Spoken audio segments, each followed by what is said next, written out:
This summer has delivered an atypical big amount of noctilucent clouds, which is of course very beneficial for photography. Join me in this video where I finally got that magical noctilucent cloud photo that I've been hunting for years.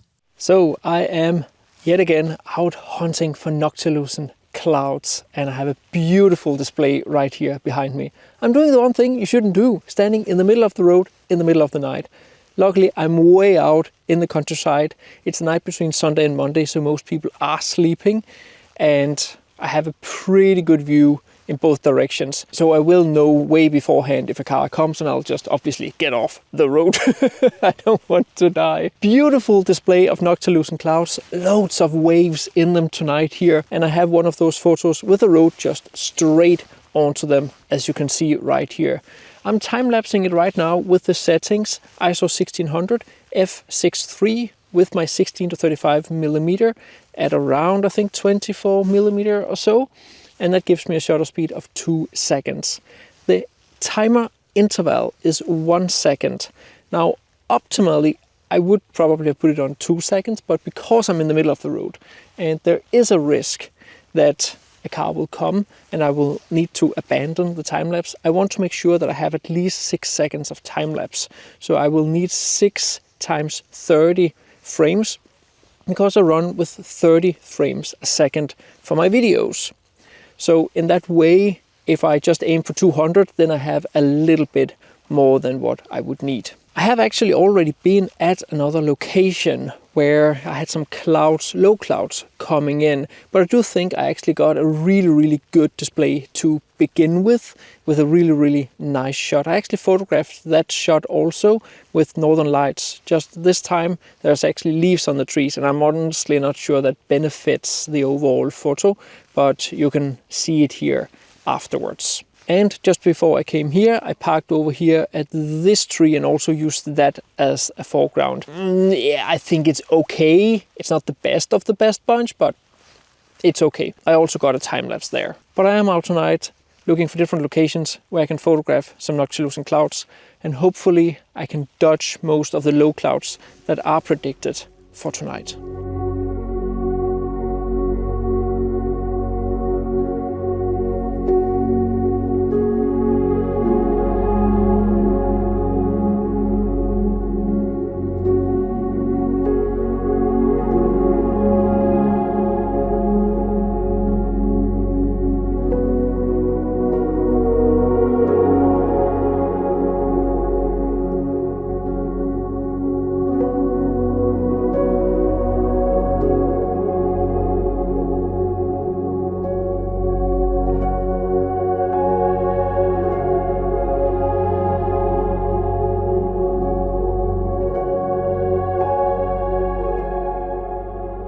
This road photo turned out decent. The noctilucent clouds are phenomenal, but I think I underestimated how visually heavy the line of trees to the left of the road would be. As I wouldn't want to waste such a gorgeous display of noctilucent clouds on a meh foreground, I took one of the photos from my last video on noctilucent clouds and did a bit of Photoshop trickery. Yes, it's my photos, I do with them as I like. My philosophy with making composite photos that I've developed over the years is that they need to fall within the realm of believability. This means the editing has to be flawless, no weird editing artifacts, and the light needs to be respected. But also that the phenomenon has to be something you in theory should be able to actually witness with your eyes. So that is why I decided to use a noctilucent clouds photo with another display of noctilucent clouds and just switch them out. Before we continue on to the second part of this video where I got that one noctilucent cloud photo I wanted for years, right now my summer sale is in full swing and you can get entire $100 off my huge post-processing course.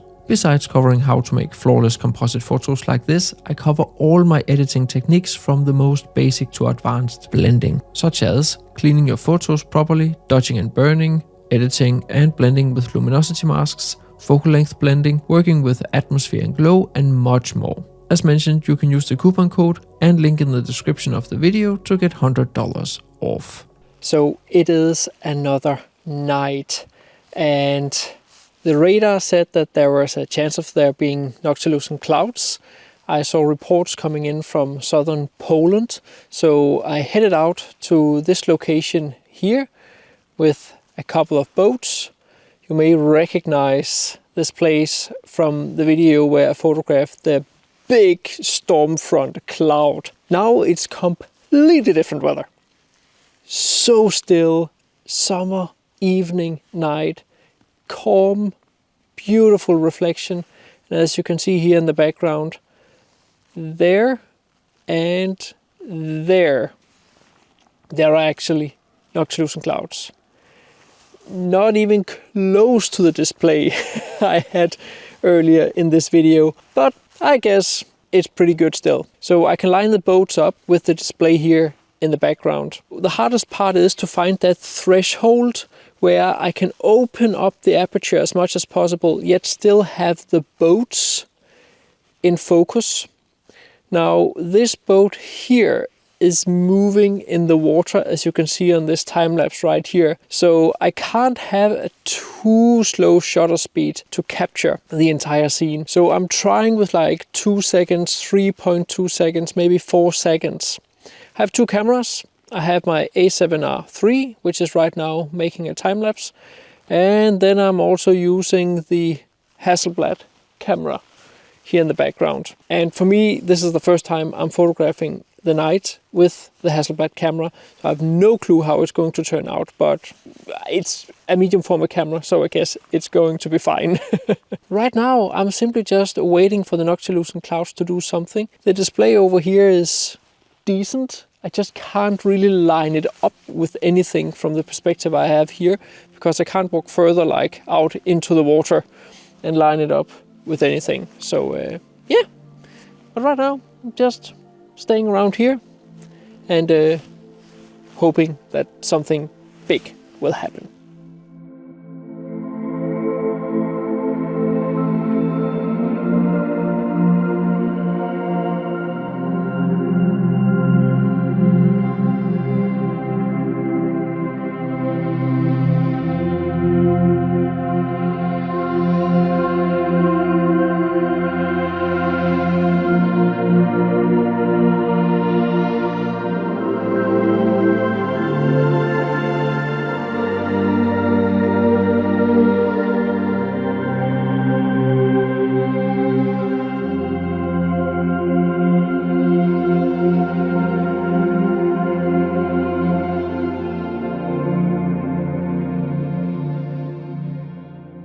So 45 minutes or something like that has gone by, and the little fjord that started over here has now moved over here. It takes up more of the night sky. It's actually moving further north, which means I've moved the cameras a little bit further to the right. So compositionally, I'm trying simply just to line the boats up here in the background with the noctilucent clouds. The thing is that last time I was out photographed noctilucent clouds, the clouds were like all the way up here and I could use like a wide angle.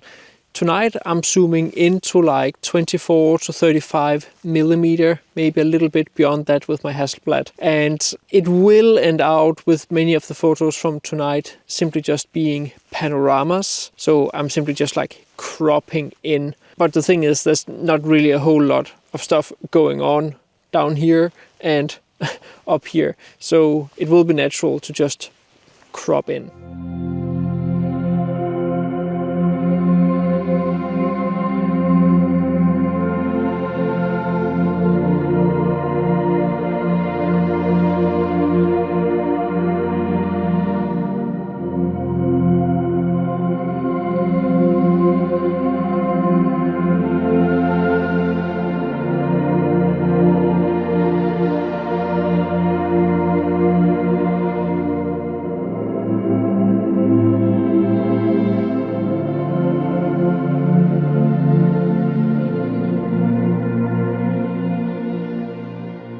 Especially when I compose photos with human-made subjects like the boats here, I'm always acutely aware of the direction the boats point. Optimally, I want them to point into the photo and be either in the middle or on the opposite side of the photo where they're pointing, simply so they're not pointing out of the photo. And that is quite important for the visual flow and balance. If you want to learn more about composition in landscape photography, be sure to get my 2 ebooks. They're full of compositional tools you can use in your photography, no matter the genre. They're easy to read, and with tons of examples, I try to get to the point fast. There are links to both the free light versions and the full versions down in the description of the video. So it's just super fascinating to see how the main cloud started over here and has been moving like over here. I moved the cameras kind of into the water right here. I brought my wellies, very important to bring wellies when you're around the water. And yeah, there's just like one big panorama right now. So I've zoomed out on both cameras. And yes, I'm using a small travel tripod to hold my big Hasselblad X2D. $15,000 on a cheap tripod. But the photos are turning out great.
A few years back, I photographed the noctilucent clouds above a small boat, but I was never really super satisfied with the photos due to the angle of the boat, and although the shapes of the noctilucent clouds were interesting, they don't really have that punch I know noctilucent clouds can have. With this photo I got it all. Perfect placement of the boat, a clean reflection, and a beautiful display of the glowing noctilucent clouds. This photo will probably make it to my personal favorite photos of the year book.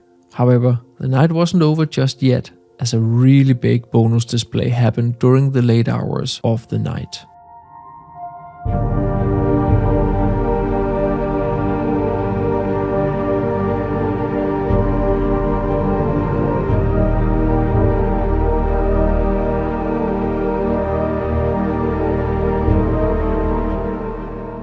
Be sure to subscribe if you want to learn even more and benefit from the summer sale on my post-processing course if you want to learn more about editing. See you next time when we go to Sweden.